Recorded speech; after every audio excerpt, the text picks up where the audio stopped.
With us today to tell us about his trip across Africa is the biologist Paul Hart. We started on the east coast and travelled on foot across Africa to Gabon, collecting plants and flowers along the way. It wasn't easy, but my route crossed a region rich in plants, and I chose it because it won't stay that way for long when more roads are built. It was my only chance to get important information about the natural life of the area.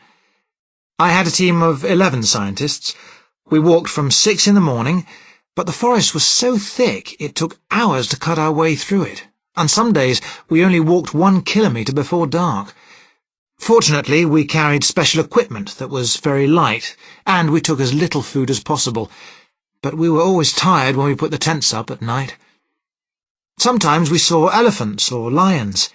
They were amazing to watch, and never attacked us. Every day I collected plants and added to my notes. There was so much new information to write down. There were, of course, some low points, especially when I got anxious about the team.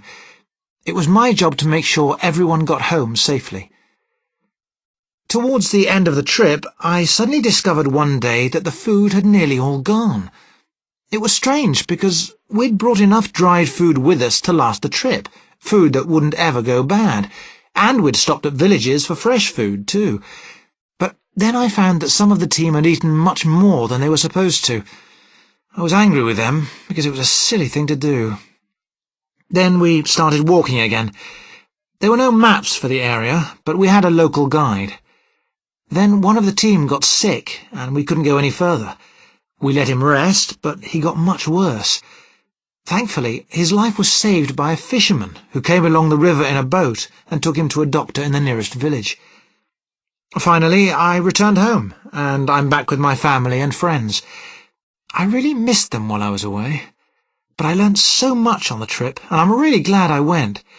I was asked to go on another trip, this time to Australia, but I said that I couldn't because I'm busy here in London, and I think I've done enough travelling.